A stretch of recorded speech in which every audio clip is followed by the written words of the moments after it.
Hello and welcome to Your IELTS Guide. This is a video series coming from Guided e-learning, where we're going to introduce you to the IELTS test and give you some practical tips for it. My name is Rebecca. This is my co-host Paddy. We're both teachers and content creators in the world of IELTS. In this episode, we're going to talk about the format of the IELTS exam. So how about we begin by you telling us what happens on test day at test centers? Right, so the first thing that happens is you get up in the morning feeling nervous about your upcoming test. That's inevitable. Everybody feels nervous before their IELTS test. No matter how much you prepare, you're always going to have those test day nerves. Try and get to the test centre on time if you are doing it at a test centre. You don't want to be rushing and sweating and getting in the door 5 minutes late, panicking that they're not going to let you into the exam centre. So that's the first thing to consider. The requirements of what you bring can vary from country to country, so it's really important that you check what's required. In most cases, you can bring things like bottles of water. You might choose to bring a pen, although most test centres will provide things like this. In the past, it used to be that you could use pen or pencil. In 2025, this has now changed and it is pen only. So forget about pencils. They belong to history. It's pen only from now on. In all test centres, regardless of how you're taking the test, you will need to bring some form of ID. Many countries have official government ID. A passport is always a safe bet. That's always going to be fine. Driving license may be acceptable in some cases. So, as always, don't listen to me. Double check the requirements of the test provider, IDP or British Council. So would I be right in saying that if you don't bring your passport, you won't actually be let into the exam? If you don't have any form of identification, then they don't know that you are who you say you are. Maybe you've paid a professional English teacher to take the test for you. They don't know what you look like. Obviously, in many cases with British Council, you will have had to upload a photo of yourself. So they can check these things, but there's a reason that IELTS is a secure test. They have these systems like that. For the online test, they have similar security protocols. In many sense, in some sense, it's more strict. You could have a bottle of water in a clear bottle. You'll also still need an ID. You'll need a phone to do a scan of your room, and you'll need to prove that your room has not got any sort of cheating devices. One of the tricky things about the online test that you're doing at home is that you have to have a desk with nothing on it. No papers, no notes. Anything that looks like a notebook would invalidate your test. So again, double check the requirements. Make sure you've downloaded all the necessary software on test day. You don't want to get in trouble. I believe that they also check under your desk just to be on the safe side.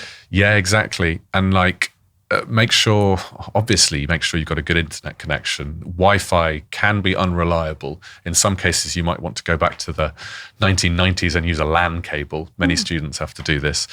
And also just make sure no one's going to interrupt you. Like if you've got a 5-year-old running in every 10 minutes, it's not going to work. So yeah, only certain people may find the IELTS online test works for them. So what I'd like to do is talk about, step by step, the papers that you're going to face in the IELTS test. It's a bit different between paper and computer, but the order is basically the same. So, Rebecca, I think you wanted to talk about the order.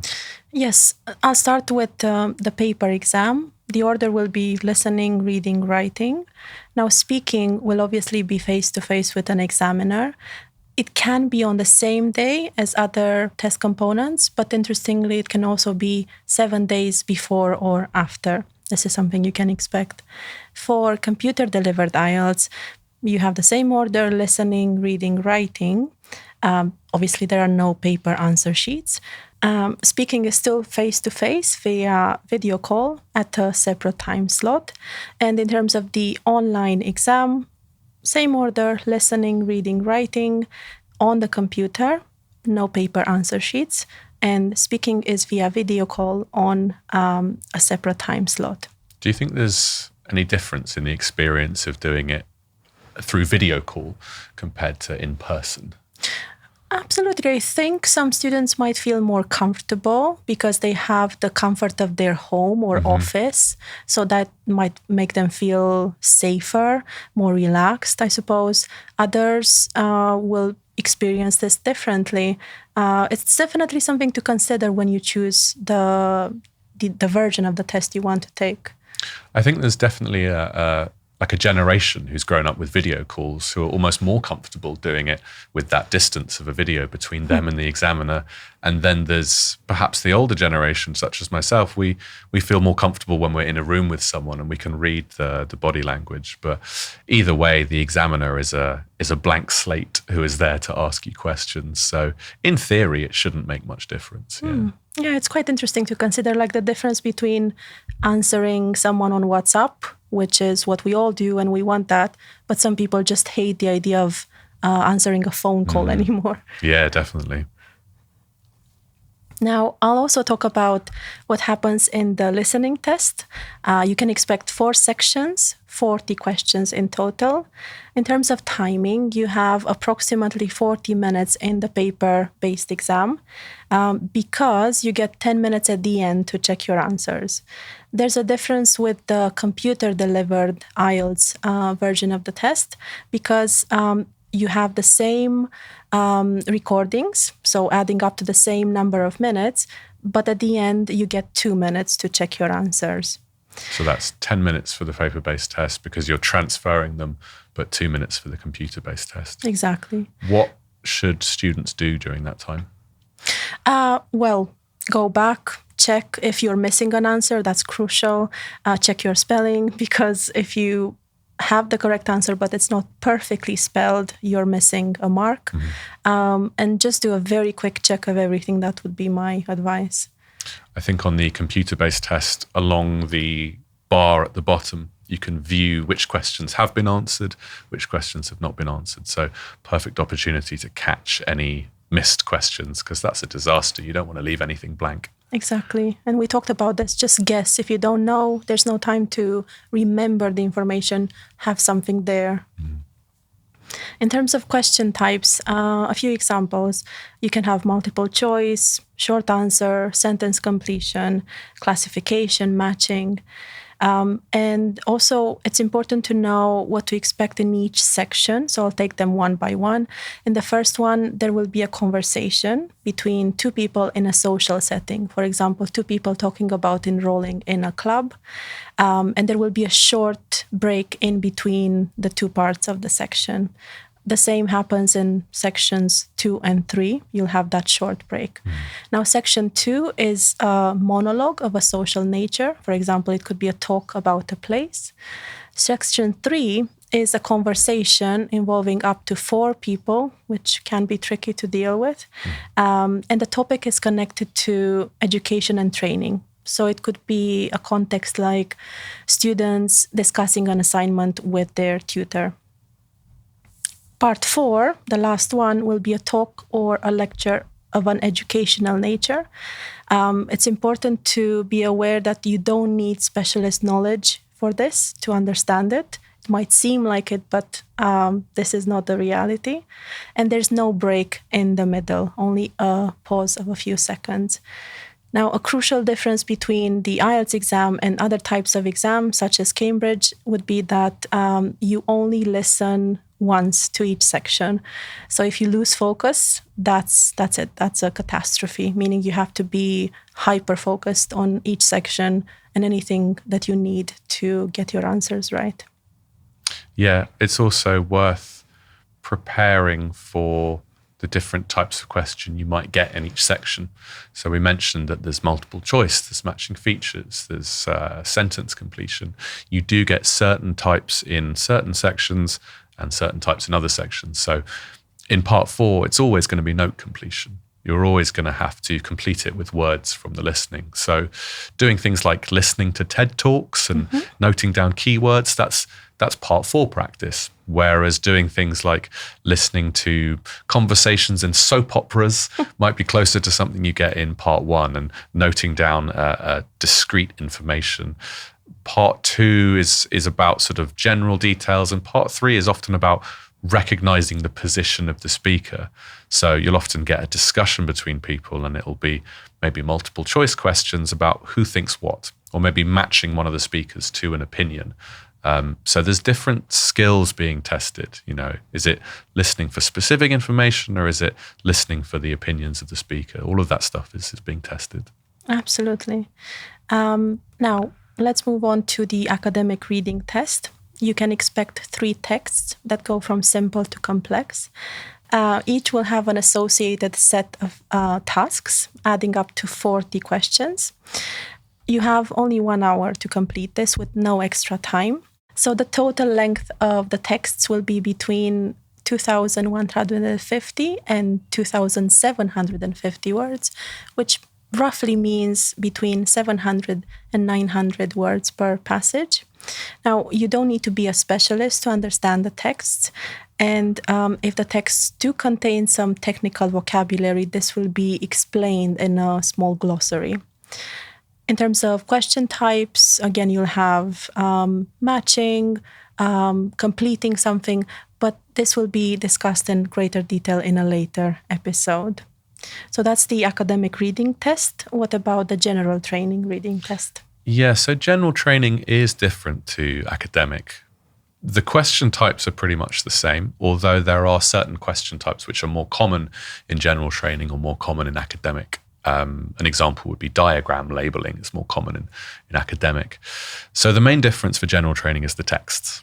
While academic texts are often of a sort of scientific, academic, geographic, social, science nature, general training texts will be the type of things you would encounter in everyday life. So section 1 of the general training test usually features 2 texts. One of them may be multiple texts, so say 5 adverts or advertisements, maybe showing adverts for 5 gyms in your local town. They may also be something like a review of a hotel. So the kind of things you would find online in magazines, on a notice board, something like that. Section 1 will usually test your ability to understand specific information, times, dates, the differences between things, what features something has, what features something doesn't have. So very sort of concrete information. There's very little interpretation happening there. The second section will always be from the world of work. So if you've ever had a new job and they've given you an employee manual or an employee handbook, it's that type of content. So how to book a holiday, how to have difficult conversations with your colleagues, all of these things, giving advice, suggestions. So again, familiarize yourself with language of rules, regulations, should, ought to, can, can't, what rules are included, what rules are excluded, who does this rule apply to, who does this rule not apply to. All of that is being tested because it's so important that people understand these things. And then section 3 is closer to the academic test, although still different. It will be kind of like magazine style articles of general interest. So you might get something about history. You might get something about an exotic location or an animal in a certain country. This will often test your ability to understand the intention of the writer or the meaning behind the writer's words. So there's a bit more interpretation happening.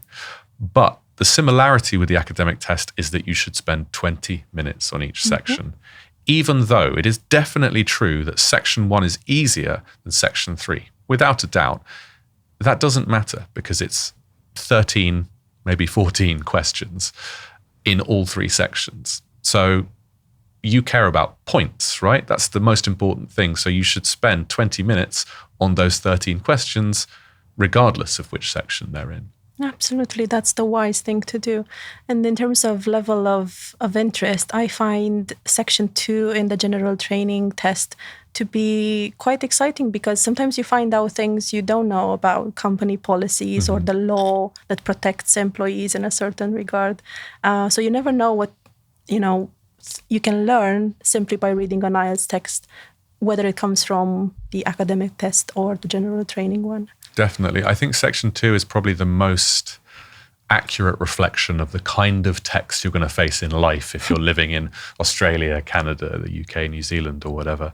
Yeah, I think it's really good they include stuff like that. What about writing? So writing will be the same for academic and general training in terms of timing, 60 minutes, 2 tasks. Task 2 is the same for both modules because you have to write an essay in response to a point of view, an argument, a problem, with a minimum number of words of 250. And then you have the split in terms of task 1, because in the academic module, you're asked to describe a table, a graph, a chart, a diagram. You might be asked to explain the data, to describe the stages of a process. Again, writing a minimum of 150 words. When it comes to general training, the task is very different. You're supposed to write a letter in response to a given situation. And typical tasks would be apologizing, thanking someone, making an arrangement, requesting information, all kinds of contexts which can be of a different nature. And we'll talk about that in a later episode. The requirement is the same, a minimum of 150 words. So a student taking the writing test will always have to answer 2 questions. Absolutely. Does it matter what order they do them in? Well, it might, because as usual, we talk about going from simple to complex when it comes to reading, for instance, right? So you might as well do your warm-up, your linguistic warm-up, and tackle task 1 to begin with. That's my advice. That's how I would do it. Just take care of something simple and short and then move on to do something more difficult because I'm ready for it. Occasionally, students might focus more on the essay, also because the essay is worth more points. But I think I would stick to my original piece of advice, just do them in order. Mm-hmm. Absolutely. And speaking. So the speaking test is definitely one that students get nervous about because it's the one where you've got a person in front of you, watching you, talking to you the whole time. The speaking test, however, is the shortest, luckily. So it's officially listed as being between 11 and 13 minutes long. So I think of it as like a quarter of an hour. It's divided into 3 parts. Part 1 is described as an interview, but that's a terrible name because it's not really an interview. It's conversational questions. It's the kind of questions you might face if you were chatting to someone you've just met at a party. And also that's the kind of attitude and approach you should take towards the examiner. They are not doing a job interview. This is not serious. You're not being questioned by the police. You're not being interrogated for a crime. You are having a chat with someone who is not talking much back to you, but they are asking you lots of questions. So keep it conversational, keep it chatty, talk about yourself, elaborate on your points.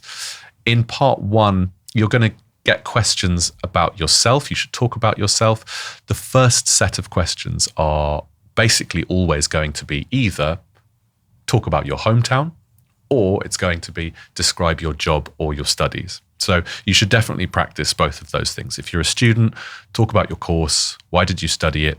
What do you find interesting about it? What do you plan to do with it in the future? Similarly, your job. Why are you doing what you're doing at the moment? Do you plan on changing careers in the future, etc.? Hometown.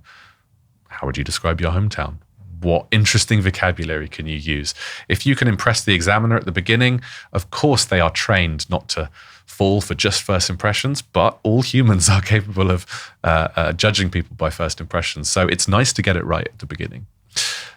After that, they'll move on to a different topic that will still be about you, about your life, but it might be something that that you don't always talk about. So it could be like cooking or food. Everybody talks about cooking and food all the time, but it might be something like photographs. Do you enjoy taking photographs? Do you share photographs on social media? Some people talk about this a lot. Some people don't really think about it that much. If you don't think about it that much, don't worry. Be honest. You don't think about it that much? Okay, why not? It's okay to give a negative answer and say, to be honest, I'm not really interested in photography. My sister, she loves taking photos. She's always out there with her camera snapping away. But me, I just find it kind of boring, to be honest.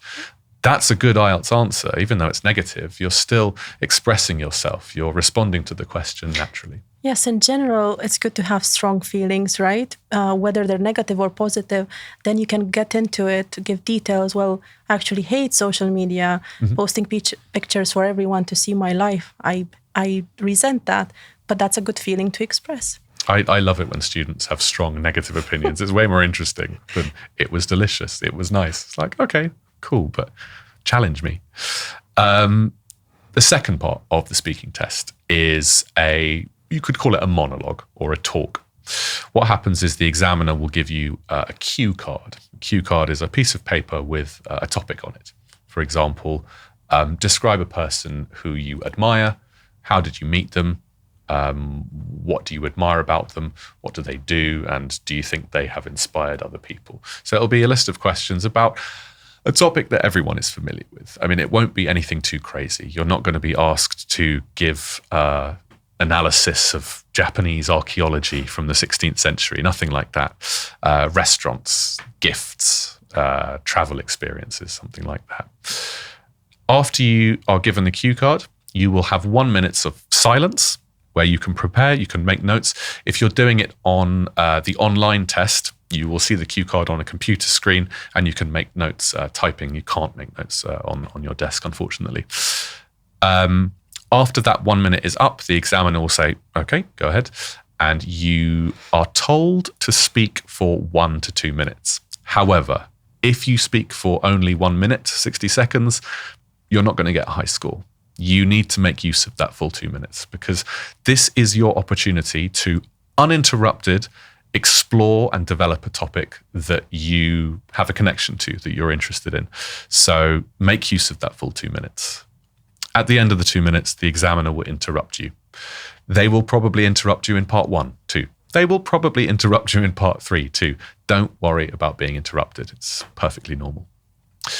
At the end of part 2, they will ask you a follow-up question, and this leads into part 3, which will be a related topic. So, for example, if part 2 is about a person who you admire, then part 3 might be about celebrity cultures and online influencers, perhaps. So part 3 are, we could say, deeper topics. Is that fair to say? Yes, and it's about being abstract because you suddenly switch from something personal to something that has to do with the world, with society. So it can be a bit shocking at the beginning when you don't expect it. But as you learn more about IELTS, you realize, oh, this is quite a natural transition. I start with myself, I talk about me, and then I talk about people in general. Yeah, definitely. I think a lot of students worry about part 3 because they think they are suddenly expected to become an expert in sociology or an expert in human psychology or an expert in marketing and advertising. But that's not the case. It's an opportunity for you to share your views. And sometimes your view is, I'm not interested in this, but I will say, how would you finish that thought? The examiner doesn't care whether you're an interesting person or not. They don't care whether you have millions of ideas on this topic that you've never spoken about before. They just want to hear you express yourself. So yeah, you're not expected to be an expert, but you can expect some interesting conversational topics for what's called a discussion. Now, it's not really a discussion because the examiner is not responding. And that's another thing you need to keep in mind about the test. It's not a discussion. It is the examiner asking you questions, but they are not going to respond.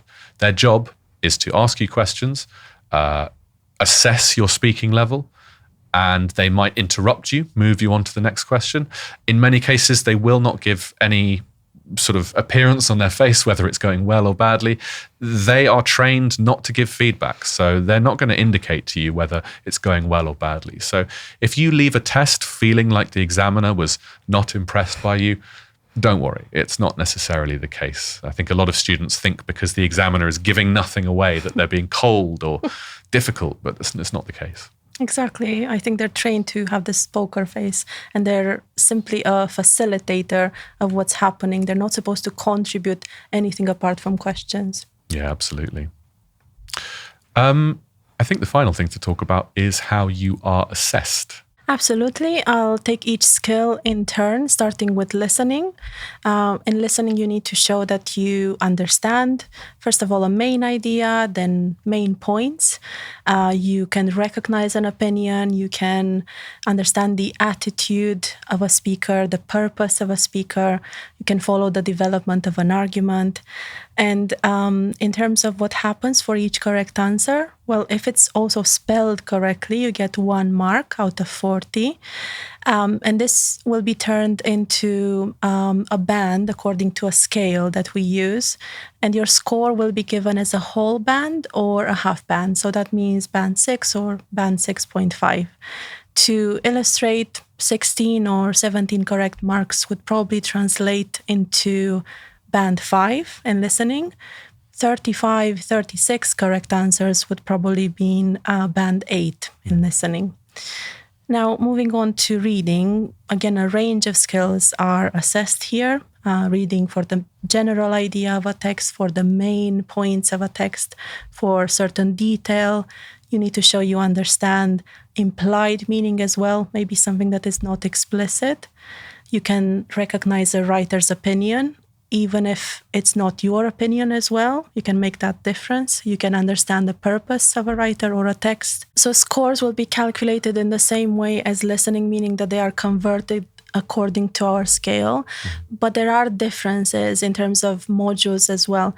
So if you take the academic test and let's say you score between 19 and 22 correct answers, that will probably mean band 5.5.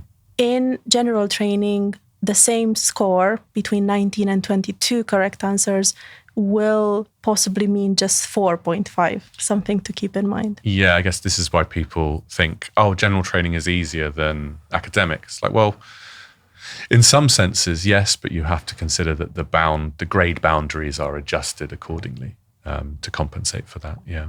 And this is something we'll discuss in more detail later, right? For sure. Now, writing. In both tasks, you are assessed on the ability to write a response that answers the question. This is crucial. We call it task response or task achievement. You also need to organize your ideas. You can't just write in a messy way or a big block of text that will be difficult to read as a result. You need to use good vocabulary, good grammar. And here we split things into 2 categories. We talk about accuracy, which means how correct the language is. And of course, this is crucial. But then there's also something called range, and that would mean how sophisticated or advanced your vocabulary and grammar are. And that matters as well to show your high level of English. Moving on to speaking, of course, you need to show the ability to communicate clearly, to give your opinion on various topics. You should be able to speak at length as well.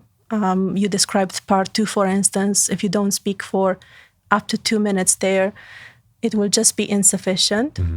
And while you speak, you need to use the right language, organize your ideas as well. And if we zoom in on the exact criteria, they will be fluency and coherence. So fluency is just about your flow. You need to have this flow of speaking, not too many pauses or interruptions. Coherence just means logic. Then we have something called lexical resource, which means the quality of your vocabulary. It needs to be high. Grammatical range and accuracy. Well, we spoke about accuracy and range. And then, of course, pronunciation, which just means the clarity of your speech. It doesn't have anything to do with your accent, and this is something we'll get into a bit later. But this is about the individual skills. What about the overall score? So the overall score is the score that you report when you say, I got 7.5 in IELTS. The overall score is actually very simple. It works as an average of the 4 skills. So for example, if you get 7 in reading, 7 in listening, 6 in writing, 6 in speaking, you're going to get 6.5 overall. It also follows the normal rules of mathematical rounding. So if you get 7, 7, 7, 6, you're still going to get 7 overall. It's worth mentioning, however, that for the individual writing and speaking criteria, so as you mentioned, there are 4 criteria for speaking: fluency, pronunciation, grammar, vocabulary. For each of those, you're going to get a whole band score, maybe 6, 6, 6, 5. Those do not follow the normal rules of mathematics. And we'll talk more about that later. But what that means is that if you're very weak in pronunciation and you get 5 and you get a 6 in the others, you're not going to get 6 overall. You're going to get 5.5 for speaking. So again, that's going to affect your overall score. It's very important to understand the difference between your individual skill scores and your overall score, especially if you are applying for university. Universities will often have requirements where they say overall 6.5 with a minimum of 6 in each skill. In some cases, I believe Oxford University, I was looking at the other day, they specify a skill where it can't be weak. So they say reading cannot be below 6. Everything else, whatever, you can average it out and get a 6.5 overall, but you can't get less than 6 in a reading. So again, check the requirements of your organization. Absolutely. Because they do this for a reason. You need to be a good reader to study a particular subject. And I think generally speaking, students are surprised because of this rounding down. They just expect a slightly higher score, but they don't know what you've just explained. Yeah, it's a sort of hidden maths, secret maths, so to speak. So yeah, obviously, hopefully at the end of it, you're going to get an overall score that you want. Okay, thank you for watching Your IELTS Guide. In the next episode, we're going to talk about IELTS reading and give you some practical tips for that. Remember that you can do more IELTS practice and see more classes on IELTS Ready Premium. Until then, good luck with your studies.